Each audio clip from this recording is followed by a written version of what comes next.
السلام علیکم ورحمۃ اللہ وبرکاتہ۔ بسم اللہ الرحمن الرحیم، والصلاة والسلام علی رسولہ الکریم محمد وآلہ وصحبہ اجمعین، اما بعد۔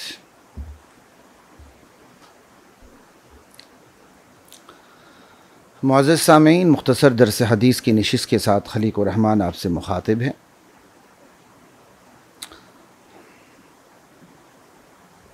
قیامت کے حوالے سے احادیث کا تذکرہ چل رہا ہے۔ آج کی جو حدیث ہے اس کے راوی حضرت ابو سعید خدری رضی اللہ تعالی عنہ ہیں، اور روایت صحاح ستہ کی عظیم ترین کتاب جامع الترمذی سے ہے، اور جامع الترمذی کی حدیث نمبر 3243 ہے۔ حضرت ابو سعید خدری رضی اللہ تعالی عنہ فرماتے ہیں، روایت ہے ان سے، فرماتے ہیں قال رسول اللہ صلی اللہ علیہ وسلم، کہ رسول اللہ صلی اللہ علیہ وسلم نے ارشاد فرمایا، کیف انعم وقد التقم صاحب القرن القرن، میں کیسے چین سے رہ سکتا ہوں۔ اللہ اکبر، کیا اسلوب پایا تھا اللہ کی طرف سے، اللہ کے نبی نے۔ آپ پرمغز اسلوب کے ذریعے، الفاظ کے ذریعے، جوامع الکلم کے ذریعے صحابہ کو نصیحت فرماتے تھے، اور جواب دہی کے دن کی طرف ہمیشہ متوجہ رکھتے تھے۔ توحید کے بعد سب سے زیادہ زور نبی کریم صلی اللہ علیہ وسلم کا جواب دہی کے دن پر تھا۔ اسی حوالے سے ہے، اللہ کے نبی فرماتے ہیں کیف انعم، میں کیسے خوش رہ سکتا ہوں، میں کیسے اطمینان سے رہ سکتا ہوں، میں کیسے چین سے رہ سکتا ہوں۔ حالت یہ ہے وَقَدِ الْتَقَمَ صَاحِبُ الْقَرْنِ الْقَرْنِ، حالت یہ ہے سور پھونکنے والے فرشتے اسرافیل نے سور کو منہ سے لگا رکھا ہے۔ اللہ اکبر۔ التقمہ لقمہ بنانے کو کہتے ہیں، یعنی یہاں سور جو سینگ ہے، جیسے دیگر احادیث میں کئی دفعہ ایک سے زائد مرتبہ شاید کہہ چکا ہوں، سور سے مراد سینگ ہے جس میں اسرافیل علیہ السلام نے پھونکنا، اور وہ پہلی پھونک ہوگی جس سے سارے بے ہوش ہونے کے بعد مر جائیں گے، دوسری پھونک پہ، دوسرے نفخے پہ زندہ ہوں گے۔ نفخے 2 ہیں، 3 ہیں، کتنے ہیں انشاءاللہ کسی حوالے سے کسی وقت اس پر بھی انشاءاللہ نشست کریں گے۔ بہرحال سنیے یہ حدیث کہ میں کیسے چین سے رہ سکتا ہوں۔ حالت یہ ہے کہ اسرافیل علیہ السلام سور سے منہ لگائے سور کو منہ سے لگائے، اسرافیل علیہ السلام نے سور کو منہ سے لگا رکھا ہے۔ وحنا جبہتا، پیشانی انہوں نے جھکا رکھی ہے، جیسے ہوتا ہے نا بندہ ایک چیز کو منہ سے لگائے، جیسے آپ دیکھتے ہیں پرانے وقتوں میں، آج بھی دیہات میں مائیں جو ہوتی ہیں، خواتین آگ جلانے کے لیے وہ لوہے کا جو بنا ہوتا ہے اس میں پھونکتی ہیں، جب وہ پھونکتی ہیں تو باقاعدہ ان کا سر ایسے نیچے ہوتا ہے، ایسے کر کے۔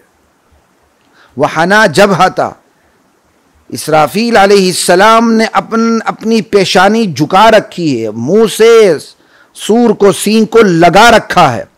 وہ اصغا سمع، کان بھی لگا رکھے ہیں اللہ کے حکم کی طرف۔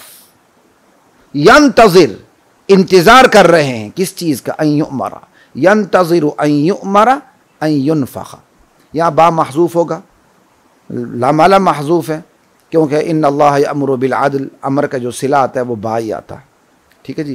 اور غالباً دیگر احادیث کے دیگر الفاظ میں شاید بھی ان ینفخ بھی ہو، بہرحال نہ بھی ہو تو بن نفخ ہے، بہرحال اس پر بات کرنے کی ضرورت نہیں، احادیث کے الفاظ بالکل ٹھیک ہیں۔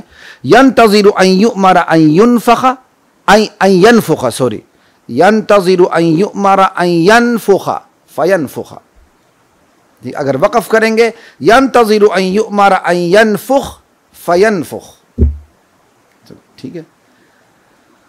اسرافیل علیہ السلام نے سور کو منہ سے لگا رکھا ہے، پیشانی جھکا رکھی ہے، کان اللہ کے حکم کی طرف لگا رکھے ہیں، منتظر ہیں کہ انہیں حکم دیا جائے کہ وہ سور پھونکیں۔ ینتظر ان یؤمر ان ینفخ فینفخ، کہ انہیں حکم دیا جائے کہ وہ سور پھونکیں تو پھونک دیں۔ قیامت اتنی قریب آ چکی ہے. قال المسلمون، مجلس میں بیٹھے صحابہ نے عرض کیا فکیف نقول یا رسول اللہ، ایسے میں یا رسول اللہ ہم کیا کہیں. ایک الفاظ ہیں حدیث کے، آپ ہمیں کیا حکم دیتے ہیں کہ ہم کیا کریں. اور ایک جو میرے سامنے نسخہ ہے، اس میں یہ دونوں نسخے میرے سامنے، ایک نسخے میں فما تأمرنا ہے اور ایک نسخے میں فکیف نقول یا رسول اللہ، یا رسول اللہ ایسے میں ہم کیا کہیں. تو اسلوب بتاتا ہے اس سے مراد ہم کیا التجا کریں، کیا دعا کریں، کیسے اللہ سے فریاد کریں. قال قولوا حسبنا اللہ ونعم الوکیل، تم کہا کرو اللہ ہمارے لیے کافی ہے، وہ بہترین کارساز ہے. ٹھیک ہے، حسبنا اللہ ونعم الوکیل کتنی بڑی دعا ہے، کتنی بڑی دعا ہے. معاذ وظیفہ نہیں کہ تسبیحات میں حسبنا اللہ حسبنا اللہ حسبنا اللہ، پتہ ہی نہیں کیا مطلب ہے. حسبنا اللہ، اللہ ہمارے لیے کافی شافی کافی ہے. اللہ اکبر کبیرہ، اللہ ہمارے لیے کافی ہے. ونعم الوکیل، اللہ اکبر، اور اللہ ہی بہترین وکیل ہے، کارساز ہے. وکیل کسے کہتے ہیں؟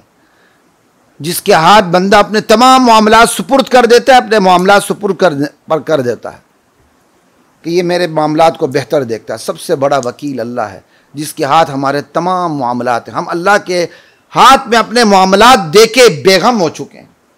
دنیا میں بھی بندہ کوئی موکل کسی وکیل کو کرتا ہے نا، تو کیوں کرتا ہے؟ وکیل کر کے اسباب کی دنیا میں بے غم ہو جاتا ہے کہ یہ میرا مقدمہ اچھا لڑے گا، میں نے اپنے معاملات اس کے سپرد کر دیے ہیں. بس وہ آپ مفہوم سامنے رکھیں، ونعم الوکیل کو سامنے رکھیں. کیا خوب بہترین وکیل ہے اللہ ہمارا. ہم موکل ہیں، اللہ ہمارا وکیل ہے. ہم نے اپنے تمام معاملات اللہ کے سپرد کر رکھے ہیں. وہ بہترین کارساز ہے، وہ ہمیں انشاءاللہ مصیبت میں نہیں ڈالے گا. توکلنا علی اللہ ربنا، ہم اس اللہ پر توکل کرتے ہیں، بھروسہ رکھتے ہیں جو ہمارا پروردگار ہے. توکل کیا ہے؟ اسباب اختیار کرنے کے بعد نتیجہ اللہ پہ چھوڑ دینے کا نام توکل ہے. یہ نہیں کہ اللہ کے نبی حدیث سنائیں اور ہم اللہ پہ توکل کرتے. توکل سے مراد ہم نے تو نماز نہیں پڑھ لی، اللہ زبردستی پڑھا دے تو کوئی اور بات ہے. نہیں، توکل سے مراد اسباب اختیار کرنے کے بعد نتیجہ اللہ پہ چھوڑ دینا. اب یہاں توکل کا مطلب کیا ہوگا؟ اللہ ہمارے لیے کافی ہے، اللہ ہمارا بہترین کارساز ہے. ہم اللہ رب العالمین پر توکل کرتے ہیں. کیا مطلب؟ اللہ نے جو احکامات اپنے نبی علیہ السلام کے ذریعے ہم تک بھیجے ہیں، ہم ان پر عمل کرتے رہیں گے، نتیجہ اللہ کے سپرد کریں گے، انشاءاللہ اچھا نتیجہ برآمد ہوگا.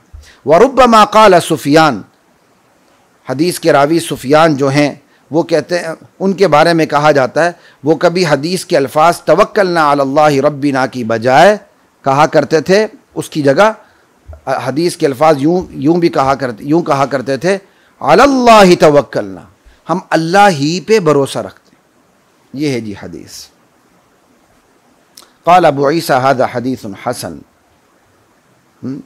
صاحب ترمذی امام ابو عیسیٰ کہتے ہیں یہ حدیث حسن درجے کی ہے. اللہ اکبر، کتنی بڑی بات. اللہ ہمیں قیامت کی تیاری کرنے کی توفیق عطا فرمائے. السلام علیکم ورحمۃ اللہ وبرکاتہ. وَلَقَدْ أَنزَلْنَا